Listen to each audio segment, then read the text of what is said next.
你想象中的未来世界它长怎样？只要动动嘴巴，行事历它就像是长脚一样，自动帮你排好行程。早上一起床 ，AI 就帮你把工作的简报、贴文的内容、影片的脚本全部都做好了。出国旅游 ，AI 直接帮你找好房间、规划好行程，你真的只要负责出国就好了。告诉大家，这不是梦想，你只需要有一只龙虾就可以做到这所有的事情。Hello， 大家好，欢迎来到 BPGPT 的第4集影片，我是 BPW。这个系列是教你如何使用 AI 提升你生活以及工作的效率。今天这部影片我会教大家在5分钟可以安装好 OpenCloud， 并且串接好模型、API 以及手机的聊天机器人。第二个部分就会告诉大家刚刚上述所提到的应用它是如何操作的。看完这部影片，保证你可以立刻使用 OpenCloud， 立刻改善你的生活以及工作的效率。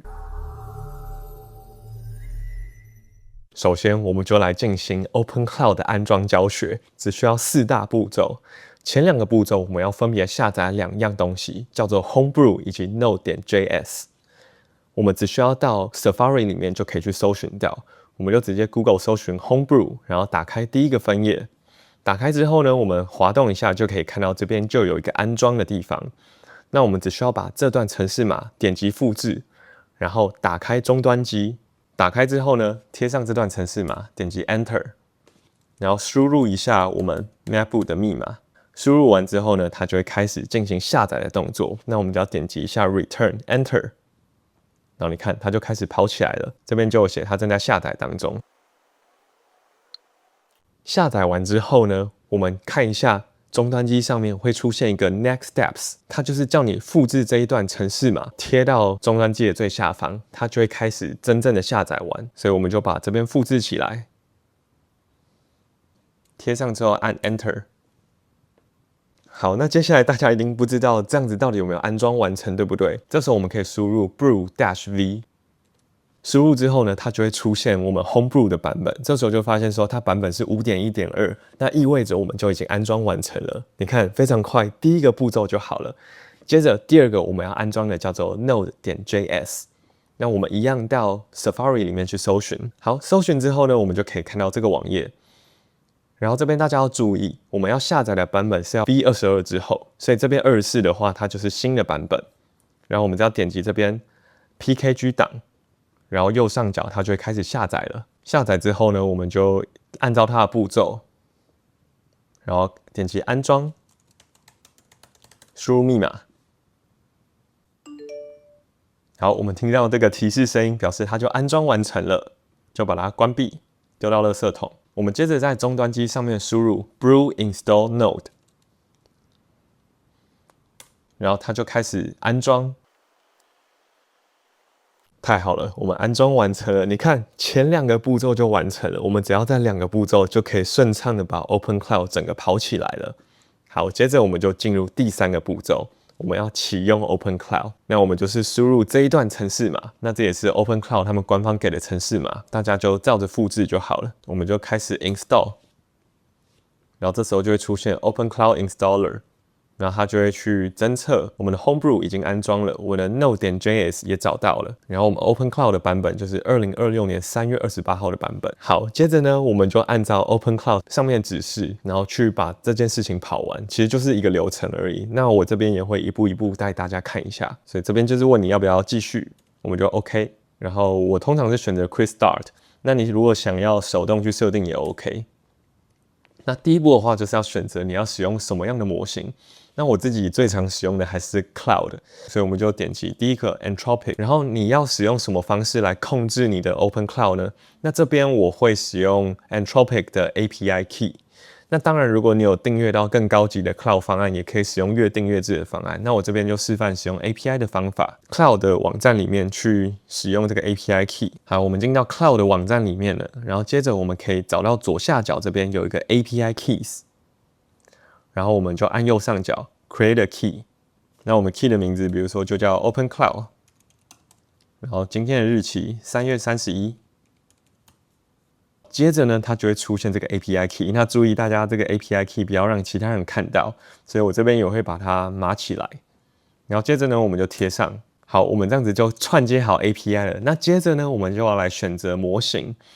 那我自己目前使用的是 Cloud Sonnet 4.6，我觉得到 Sonnet 以上的等级，它产出的品质会比较好。最好的选择当然是 Opus， 但是 Opus 的 token 费用真的是非常的贵，就是真的是贵到你会心痛的那种。大家可以看一下我目前的用量，第一个月我当然是花了更多钱，但是第二个月我花了$75，所以换算台币也是2200、2300左右的价格，所以也是不便宜的。那这边挑选 4.5 好了，我们这样子就完成了第3个步骤。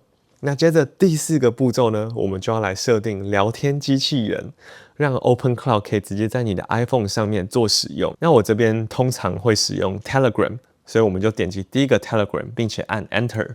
按 Enter 之后呢，大家有看到吗？这边我们要去输入 Bot Token， 所以我们这时候就要打开 Telegram。好，打开 Telegram 之后呢，接着我们找到这个 Bot Folder， 然后我们在 Bot Folder 里面呢，我们就点击一个 New Bot， 我们就输入 Dash New Bot， 就是要新增一个新的机器人，我们就可以帮这个机器人取名字。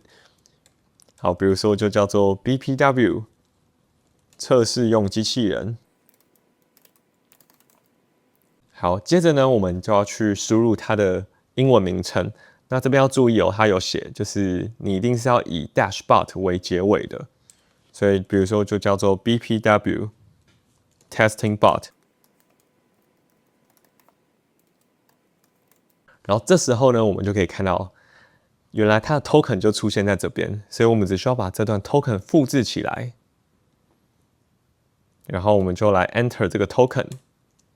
基本上就串接完成了。那这个步骤的话，它是要串接就是其他浏览器，然后做搜寻。那我们就先跳过这个步骤，我们先把机器人串好。然后它现在跳出这个步骤是 skills。skill 简单来说就是你有一些重复性的技能可以让它去做使用，跟简报相关的啊，跟地图相关的。反正我们点击之后，这边大家就可以选择自己任何想要的。当然你要事后再去设定这些东西也都是可以的。你可以直接透过对话的方式来跟 OpenCloud 沟通，像是 Notion API Key， 我们等一下后面也会使用到。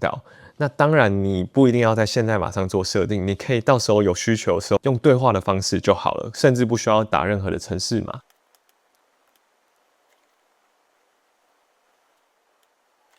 好，所以你看，现在 OpenCloud 它就已经唤醒了，我们就可以随便跟他讲一句话，然后你看，他这边就会跟我对话。好，那这时候呢，我们回到 Telegram。还记得我们刚刚 bot 的名字吗？叫 BPW Testing Bot， 对不对？ BPW 测试用机器人，所以我们在这边进行搜寻。你看，我们就可以找到这个机器人，然后我们点击右上角的 Start， 就可以跟它对话。然后这时候呢，因为这个机器人它还需要透过第2阶段的手动验证。刚刚第1阶段我们已经把 token 复制过去了嘛，但是它还是要再确认这个机器人到底是不是正确的。所以我们只要把下方这段程式码，然后复制到终端机里面。那这边对话框我先留着，我开一个新的终端机视窗，然后我们其实就是把它贴上之后，这样子就完全做好了。所以你看，我们这样4个步骤是不是超级快就完成了呢？所以现在我们终于可以使用 Telegram 来跟我们的 AI 对话了。今天天气如何？然后你看，机器人就开始跟我对话了。然后我就说我要查淡水的天气。然后你看，他就回答我了。现在的天气，反正我们就可以真的把它当成一个小秘书在对话了。安装完 OpenCloud 之后，大家一定很好奇 ，OpenCloud 它到底可以做到哪些事情？告诉大家，基本上你想得到的事情，它都能做得到。但是差别就在你愿意给它多少权限，以及你愿意花多少钱在上面。但是还是要再次提醒大家，因为 OpenCloud 它的权限真的很高，所以尽量使用自己的闲置电脑来使用哦，或是不要登入一些主要的账号在你的电脑里面。第一个应用，我们来讲到自动化排行程，这是我个人最爱的一个功能，因为我是一个做任何事情都要事先规划的人，就是大家常讲 MBTI 里面的 J 人，所以我的行程跟我的工作流程通常会写得很详细。那如果这时候我只要可以动动嘴巴，就能帮我把这些繁琐的流程自动化的排到行事历里面，那是不是超级方便的？所以 OpenCloud 它当然可以做到这件事情。除此之外，它不是只有帮你把行程排进去就结束了，像是我的 Notion 行事 Pagerly 里面分成个人、YouTube 跟公司，还有不同的完成状态，它就会自动帮我安插我有空的时间，以及去阅读我过去的行程，发现我 YouTube 剪辑大概是花5个小时，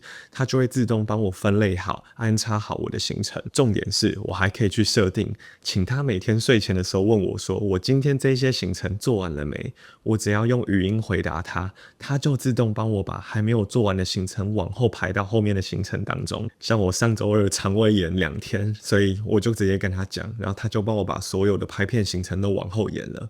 当然 Notion 它除了排行程之外，最重要的当然就是它可以存放你很多知识跟你的资料的整理，所以你只需要串接好 Notion 的 API key， 你就可以在 Notion 右边 Connection 连接的地方找到 Open Cloud 的选项，这时候你就可以把这个单独的页面去串接到 Open Cloud 里面， Open Cloud 就可以去读取你的页面，并且去理解它，或是直接在里面新增内容。像我就做了每周2次的 AI 时事整理，寻找新闻时事以及3篇重要的相关论文，并且建议我可以去制作成可拍摄的影片主题，然后还帮我直接把 IG 的脚本跟文案都写好了，然后像是我的投资理财、我的 YouTube 频道竞品监测，也都透过 Open Cloud 结合 Notion 去完成。如果上述这些东西你觉得它都是文字，你很不想要去看的话，那你当然可以请 Open Cloud 整理成简报。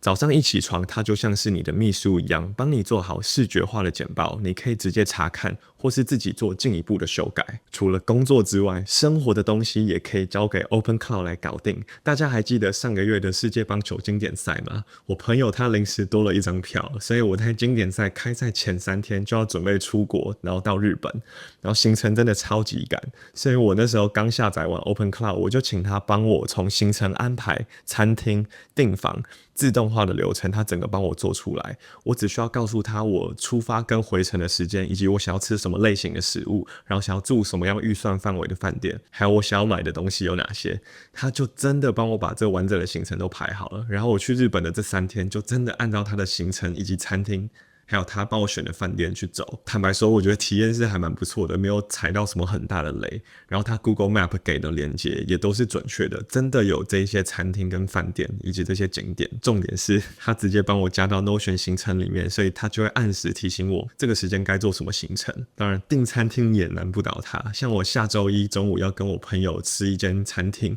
我就直接请 Open Cloud 他帮我去 Inline 里面订好，我只需要跟他说餐厅的名称，然后他就可以帮我把所有的个人资讯都输入上去。